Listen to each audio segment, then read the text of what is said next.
Razonamiento y argumentación jurídica, sección 3, analítica posterior, ciencia y metaciencia. 1. El problema de la ciencia y Aristóteles. En la actividad de las ciencias, hombres de ciencia, hombres cuya dedicación es el conocimiento, los griegos la llamaron ciencia. Igualmente llamaron ciencia al resultado de esta actividad, el conjunto de enunciados declarativos a los que he denominado alfa. De esta manera, la voz griega nombra tanto al conjunto o conjuntos de enunciados alfa como a la actividad de los hombres que lo crean. Este es el significado paradigmático de la ciencia. Como he referido en el capítulo anterior, la ciencia se expande y diversifica notablemente.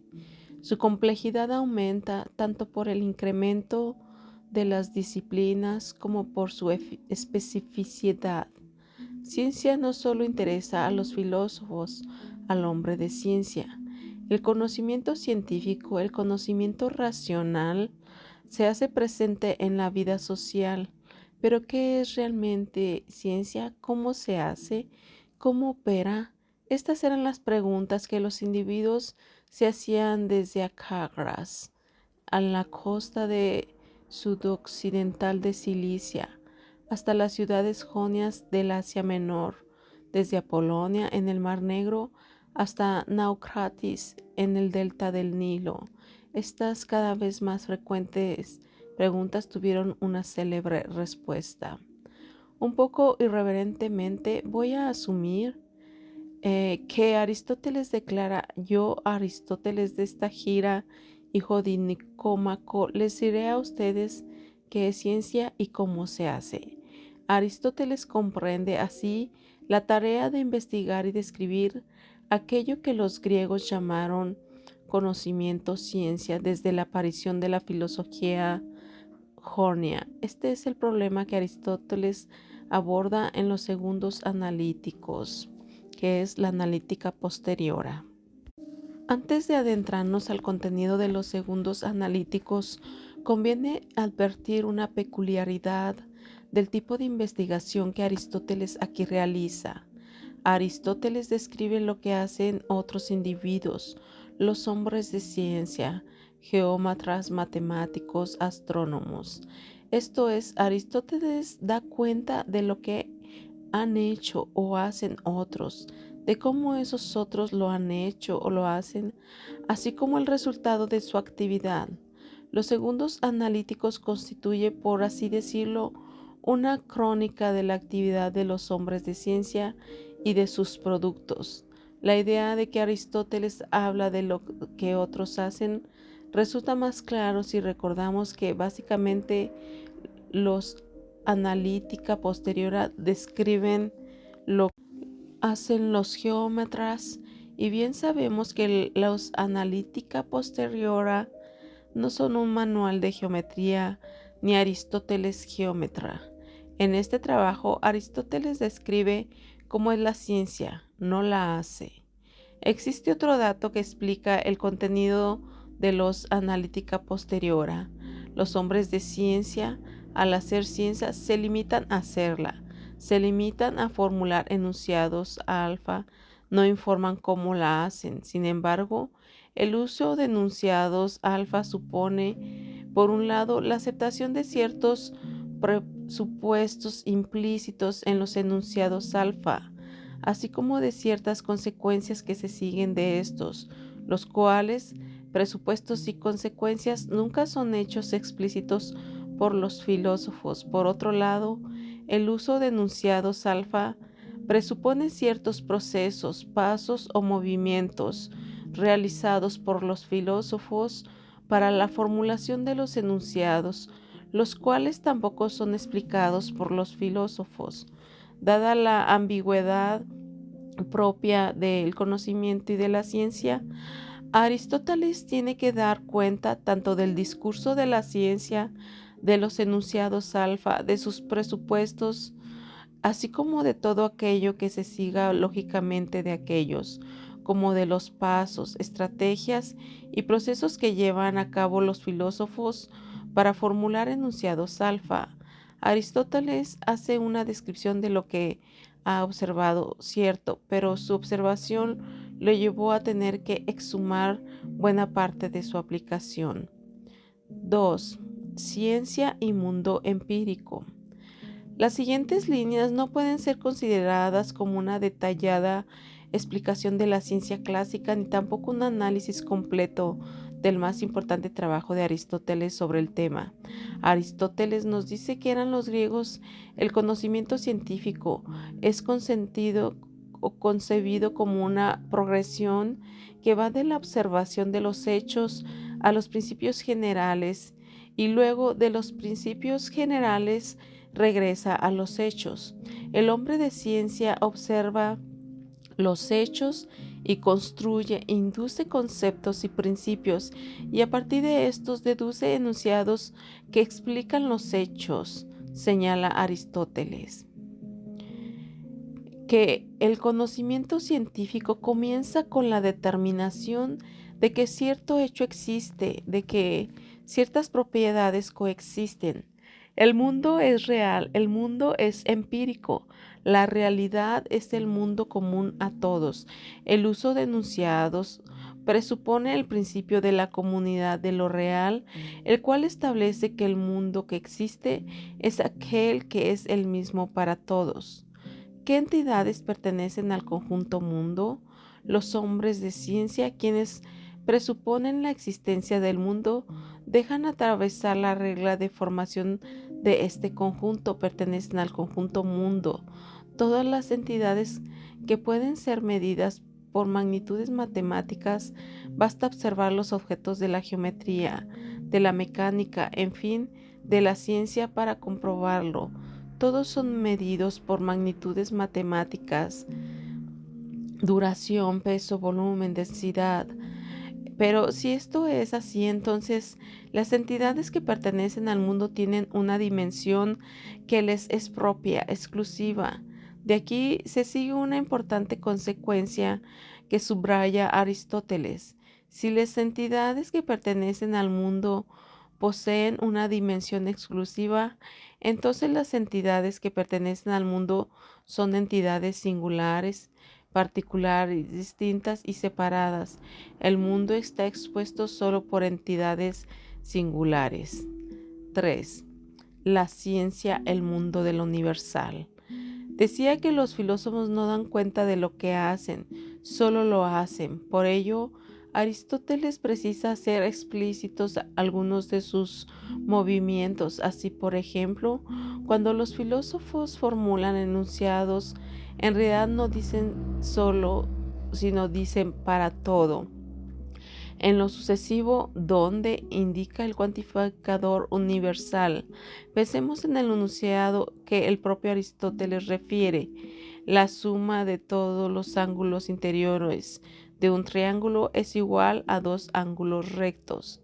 En realidad lo que se afirma es, para todo triángulo, la suma de sus ángulos interiores es igual a dos ángulos rectos. Esto es para todo triángulo posible. En este sentido, tendríamos que proceder con todos los enunciados. Así, el teorema de Pitágoras tendría que formularse en un enunciado procedido por el cuantificador universal. En todo triángulo rectángulo, el cuadrado de la hipotenusa es igual a la suma del cuadrado de los otros dos lados. La ciencia, consecuentemente, se compone solo de enunciados universales. Dice Aristóteles que solo hay ciencia de lo universal, pero aquí surge un conflicto o al menos una paradoja. Por un lado tenemos que el mundo se compone de seres singulares y por el otro que la ciencia se compone de enunciados universales. La pregunta es obvia. ¿Cómo pueden los enunciados universales explicar el mundo compuesto únicamente de entidades singulares? En el mundo no existen universales. La respuesta de Aristóteles al hacer explícito otro movimiento de los filósofos, en este caso el célebre mecanismo es un término complicado de traducir. Quizá más fácil entender su alcance observando a qué movimientos de los filósofos se aplica. Pensemos en una breve descripción gráfica. El mundo puede ser representado como un conjunto de entidades singulares, todas con su dimensión exclusiva. M es igual a XXXXX. Las entidades del mundo ciertamente son entes iguales, pero el hecho de que los entes del mundo sean singulares no impide que estos compartan características comunes. Supongamos que el conjunto mundo existen entes que comparten la cualidad P.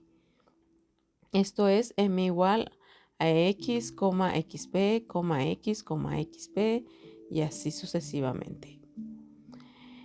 De este modo, tenemos que en este mundo existen entes que comparten la cualidad P y otros no. Pues bien, lo que la ciencia describe no son singularidades, sino clases de cosas. En realidad, la ciencia se ocupa de subconjuntos del mundo, en el caso del conjunto de todos los entes del mundo que tengan la cualidad. No hay ciencia de lo singular, no hay ciencia de la lombriz pálida que la madrugada del jueves horadó la tierra de la maceta roja de la terraza del ala sur. No, no hay ciencia de lo singular, hay ciencia de los anélidos, suponiendo que P sea animal, invertebrado de cuerpo segmentado y sangre roja, hay ciencia de los nematélmidos, en fin, hay ciencia de clases de cosas. Supongamos que P es la cualidad de ser figura plana cerrada por 3 líneas rectas cuyos ángulos interiores suman 2 ángulos rectos.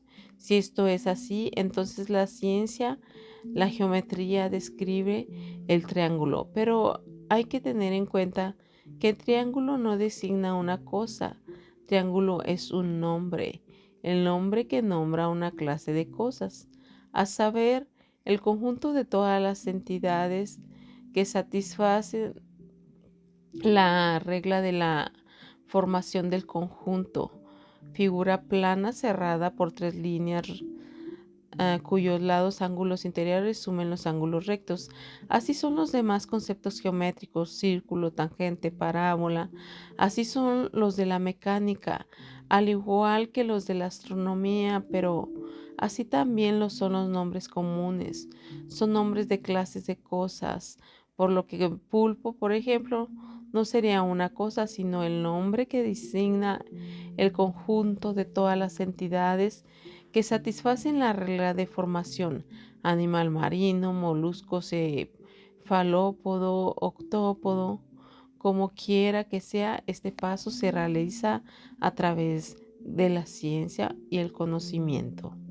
Si su mensura en magnitudes matemáticas es lo que hace que un singular sea un singular, el hecho de compartir propiedades comunes lo convierte en miembro de una clase. Es así como Aristóteles resuelve el paso aparentemente enigmático y de cómo es posible para la ciencia, pertrechada solo las herramientas generales, definiciones, tesis, conceptos, incluso los primeros principios, describir el mundo compuesto únicamente de entidades singulares y separadas.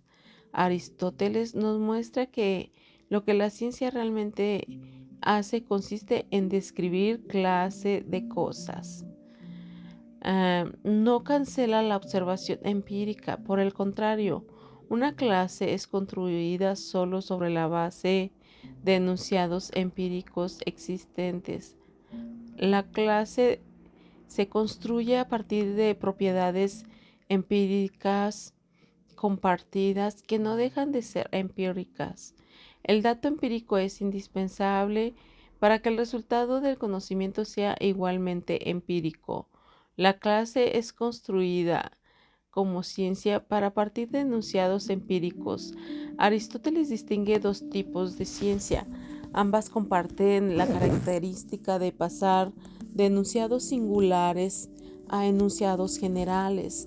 La más importante, sin duda, es conocida como generalización empírica. Aristóteles claramente señala que el mecanismo que lleva a la generalización de una clase es obtenida de datos empíricos. La generalización empírica consiste en una simple enumeración en la cual los enunciados sobre cosas singulares son tomados como base de una generalización sobre una especie de la cual estos singulares devienen miembros. El movimiento es simple. Las revisiones de instancias, no necesariamente un gran número, es en la que un atributo aparece común a ellas. Nos lleva a proponer un enunciado general que asumimos válido para los casos aún no examinados. Observa el siguiente ejemplo. Pensemos en un típico argumento por simple enumeración donde X es la variable que cubre cualquier cuerpo y P la propiedad de ser negro. X1 es P, X2 es P, X3 es P, X4 es P. Que P sea compartida por varias instancias de singulares empíricamente verificados conduce a los hombres de ciencia a proponer un enunciado general. Este enunciado es válido para las instancias de las que proviene, ergo empíricamente válido, pero válido también para los casos que no examinamos, los muchos cuervos no contabilizados. Esto nos lleva a una secuencia importante. Aristóteles no enseña que los enunciados generales, los cuales afirman un predicado sobre un concepto clase, es un enunciado empíricamente verdadero porque la generalización es simple, la extensión de enunciados singulares que son empíricamente verdaderos. Ciertamente, el enunciado todos los cuervos son negros es empíricamente verdadero porque todos los cuervos vistos hasta hoy han probado empíricamente ser negros. En cuanto a la objeción de que no todos los cuervos han sido contabilizados, simplemente se convierte la carga de la prueba. El enunciado todos los cuervos son negros es lógicamente verdadero mientras alguien no presente un cuervo no negro.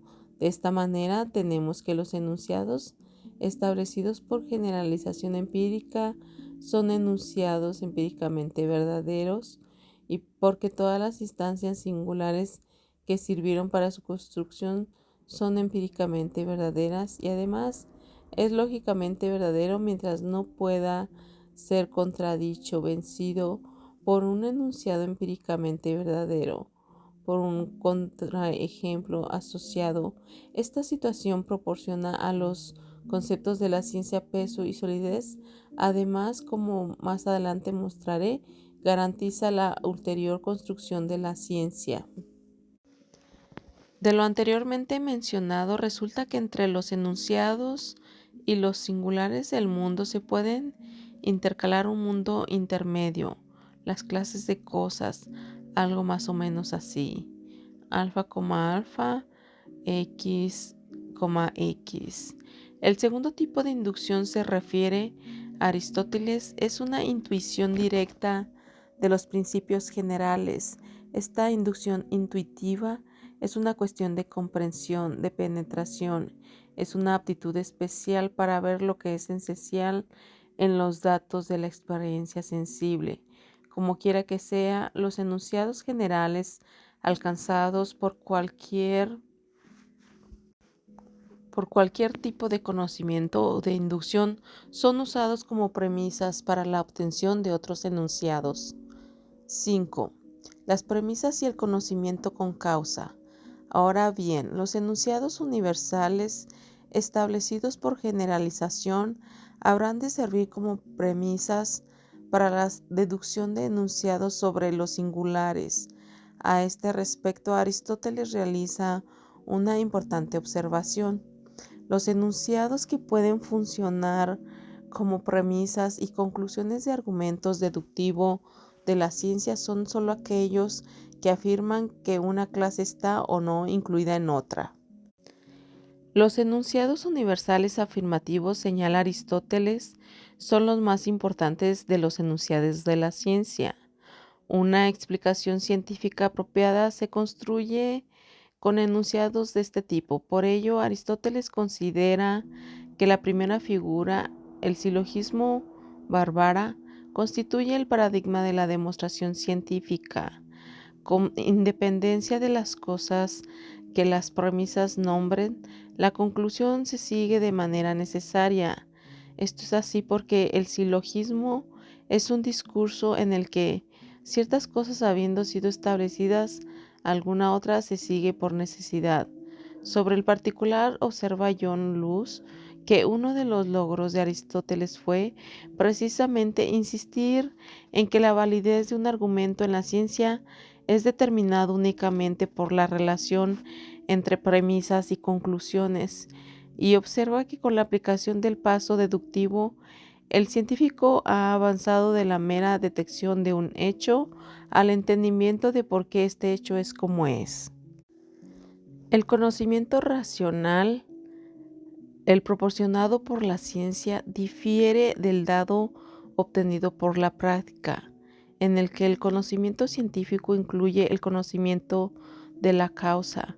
Los que han aprendido por la práctica, dice Aristóteles, saben lo que se debe hacer, pero no saben por qué. El hombre de ciencia, por el contrario, conoce el porqué y la causa. De esta manera, tenemos que el conocimiento científico, propiamente hablando, se logra cuando los enunciados sobre los hechos o propiedades son deducidos de los principios. Los enunciados generales alcanzados mediante la ciencia es un proceso que va del conocimiento de los hechos, el conocimiento de la causa de los hechos. Como señalé al hablar de la generalización empírica, las premisas de una explicación científica deben ser verdaderas, pero además de verdaderas deben ser necesarias. Aristóteles señala: si por tanto el conocimiento demostrativo proviene de primeros principios necesarios, porque aquello que conocemos no puede ser posible de otra manera, es evidente que las premisas de las que son obtenidos los silogismos demostrativos tendrán esta naturaleza. La explicación de que las premisas sean verdaderas es uno de los requerimientos extralógicos que Aristóteles impone a las premisas de la demostración científica. A este aspecto, Aristóteles dice: si el conocimiento es tal y como lo hemos asumido, el conocimiento demostrativo tiene que proceder de premisas que sean verdaderas, primarias, inmediatas, mejor conocidas y previas a la conclusión. Si estas condiciones no son satisfechas, los principios, dice Aristóteles, no serán apropiadas para las conclusiones. Es cierto que puede haber silogismos en lo que no concurran estas condiciones, pero tales silogismos, sostiene Aristóteles, no son productores de conocimiento científico. Siguiendo con las características de los principios, Aristóteles señala que las premisas tienen que ser primarias e indemostrables. La existencia en la ciencia de algunos principios indemostrables es necesaria para evitar una regressus ad infinitum. Por tanto, en la ciencia apunta John Luz que todo conocimiento es susceptible de pruebas. Aristóteles insiste que en la ciencia las premisas tienen que ser la causa de la conclusión, porque poseemos conocimiento de una cosa solo cuando conocemos su causa. De acuerdo con John Luz, este es más importante de los requerimientos que refiere Aristóteles. 6. Estructura y diversidad de la ciencia. Aristóteles, aunque impresionado por el poder de la axiomatización, no participaba de la optimista opinión de que todo el conocimiento científico pudiera estar fundamentado en un solo conjunto de axiomas. Aristóteles estaba más bien impresionado por la manifiesta diferencia entre las ciencias, aunque todas siguen un mismo esquema, y el mismo proceso general. Matemáticos, astrónomos, físicos y geómetras trabajan en diferentes dominios, explican diferentes objetos y obtienen y aplican diferentes principios. Para Aristóteles, consecuentemente, cada ciencia tiene sus propios géneros y predicados y por tanto en la demostración no podemos pasar de un género a otro. No podemos, por ejemplo, probar, afirma Aristóteles, verdades geométricas por la aritmética. En el mismo lugar, agrega, la demostración aritmética y las otras ciencias por igual poseen cada una de ellas sus propios géneros, de tal manera que si la demostración ha de pasar de una esfera a otra, el género tiene que ser o bien absoluto o en algún sentido el mismo. Si no es así, la transferencia es claramente imposible. Es por ello que no se puede probar por la geometría que el producto de dos cubos es un cubo. Tampoco un teorema de cualquier ciencia puede ser demostrado por medios de otra ciencia. Aristóteles observa que una ciencia individual constituye un conjunto de enunciados deductivamente organizados. En el más alto nivel de generalidad se encuentran premisas últimas. Estas últimas premisas son de dos tipos. Primero, se encuentran los axiomas, dentro de los cuales Aristóteles coloca no solo los principios universales como la no contradicción y el terzo excluso, sino principios como réstense iguales de iguales y se obtengan iguales. Estos son principios aplicables a todo argumento deductivo, a toda ciencia. En segundo lugar, en el nivel más alto, generalidad, se encuentran las de principio y definiciones de cada ciencia particular. Estos principios pueden ser o asumir que los objetos de la ciencia existen por definiciones nominales de términos técnicos. Los primeros de cada ciencia no son susceptibles de deducción de otros principios más fundamentales. Son los enunciados más generales que se pueden hacer de los predicados propios a cada ciencia. Como tales, estos principios constituyen el punto de partida de toda demostración. En todo lo anterior, podemos ver que Aristóteles encuentra que el conocimiento científico, aunque sea sólida estructura, es un proceso, una sucesión de movimientos que realizan los científicos. Se comienza por acumular experiencias por las que se recoge lo que ha sido repetidamente observado. De la etapa de la experiencia se pasa a la etapa de la ciencia. Al encontrar el elemento común en los casos particulares observados, el paso clave en la transición de la ciencia, en la experiencia a la ciencia, lo constituyen los procedimientos mediante el cual se inicia la construcción de clases a partir de la detección del elemento común que une todos los casos particulares. Así están los primeros principios. Cuando los primeros principios de la ciencia han sido descubiertos, estos tienen que ser formulados en proposiciones. Los principios básicos en la ciencia son definiciones. Estos elementos fundamentales proveen a la ciencia de sus mínimos presupuestos. No solo este primer paso a la construcción de la ciencia ha sido contemplado, es decir, cuando los principios fundamentales han sido descubiertos y establecidos en proporciones, entonces la deducción es posible. Finalmente, la ciencia tiene que presentarse sistemáticamente y así los materiales obtenidos en estos dos procesos, establecimiento de principios y deducción de enunciados, tienen que ser organizados de acuerdo a su género y especie. Existe así, desde la aparición de los segundos analíticos, la compartida opinión de la estructura de la ciencia se debía al hecho de ser un sistema deductivo de enunciados. Aristóteles, como señala, concibe la demostración científica como una deducción de conclusiones a partir de los principios fundamentales. 7. Conocimiento y ciencia. Al inicio de este capítulo insistí en el hecho de que Aristóteles no hace ciencia, sino que habla de ella. Al respecto es importante establecer un claro deslinde entre el discurso de la ciencia junto con los de los enunciados alfa y el discurso de que habla ella, curso de los segundos analíticos y el discurso para hablar de la ciencia. Aristóteles hace de su enunciado cuyo objeto es un lenguaje, un conjunto de enunciados, los enunciados alfa. Esta situación podría presentarse fácilmente como E igual a alfa, alfa, alfa, alfa, E igual a alfa, alfa, alfa, M igual a X, X, X. Sobre la estructura de la ciencia y la forma en que sus resultados son sistematizados y expuestos, podría decirse que la actividad científica no siempre corresponde al esquema que observa Aristóteles en la analítica posterior. Sobre este particular señala Jonathan Baynes que el sistema de Aristóteles es más bien el esquema de una ciencia terminada y completa.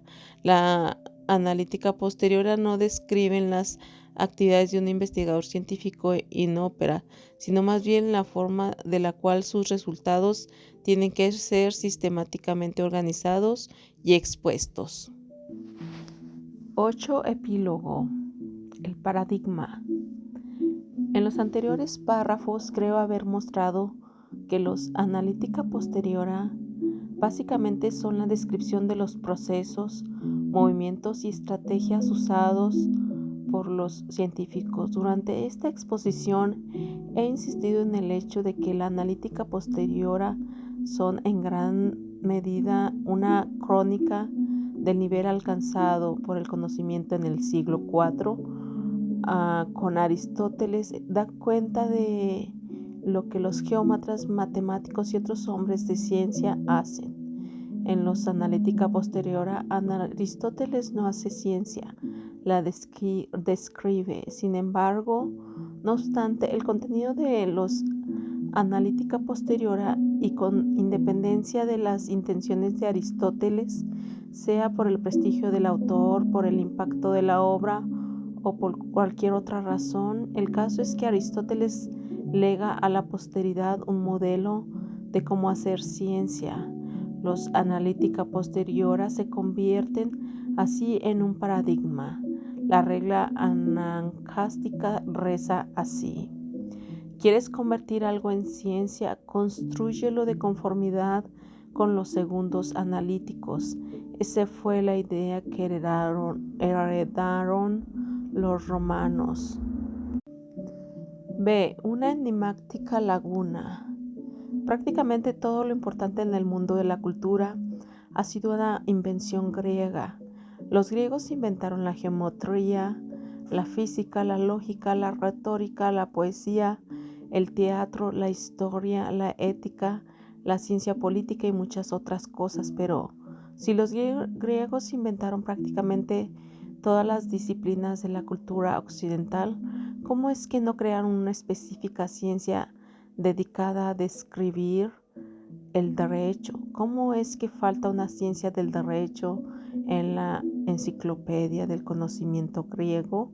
Nadie ha podido explicar satisfactoriamente esta laguna, pero es el caso que los griegos no tuvieron una ciencia del derecho. Por extraño como pueda ser, no hubo juristas entre los griegos. Esta tarea la historia le habría de asignar a Roma. C. Racionalidad. En el exordio de este trabajo preguntaba: ¿a qué llamamos racional y a qué llamamos irracional? Inquiría además por las condiciones que gobiernan el uso de estas expresiones. Al respecto señalé lacónicamente que los significados originarios de estas expresiones se encontraban en la antigua Grecia. Emprendí su búsqueda con la idea de que muchos de los complejos problemas de la cultura y de la ciencia contemporáneas son mejor entendidos cuando se estudian en el momento que surgen. Como detalladamente referí, las expresiones razón, racional y otras relacionadas nacen a la par que la ciencia griega. Razón y ciencia son palabras cuyos significados están estrechamente unidos. Observé que de ahí proviene el marcado antagonismo entre ciencias y creencias, viejo enfrentamiento entre la objetividad del logos inanente y el impenetrable logos de las creencias. Razón y emoción se separan con el advenimiento de la ciencia. Indiqué que en la formación del paradigma de la racionalidad se presentan varios momentos, todos importantes. Primeramente y fundamental, la aparición de la ciencia con la irrupción de Tales de Mileto. El surgimiento de la ciencia fue acompañado de un claro deslinde entre el mundo de la razón, el mundo de la ciencia, ahí donde caben operaciones intelectivas y las creencias. La irrupción de los enunciados alfa trajeron como consecuencia una nueva concepción del mundo, el mundo inteligible. Además de la ciencia jonia, se presentaron otros factores que hicieron posible que el conocimiento se convirtiera precisamente en el paradigma de la racionalidad. Estos factores son dos: primeramente, el humanismo sofístico y la expansión de la ciencia hasta la aparición de las ciencias de la tierra habitada, a saber, la historia, ética y la ciencia política. El hombre dejó de ser criatura y se convirtió en creador de su destino. El hombre griego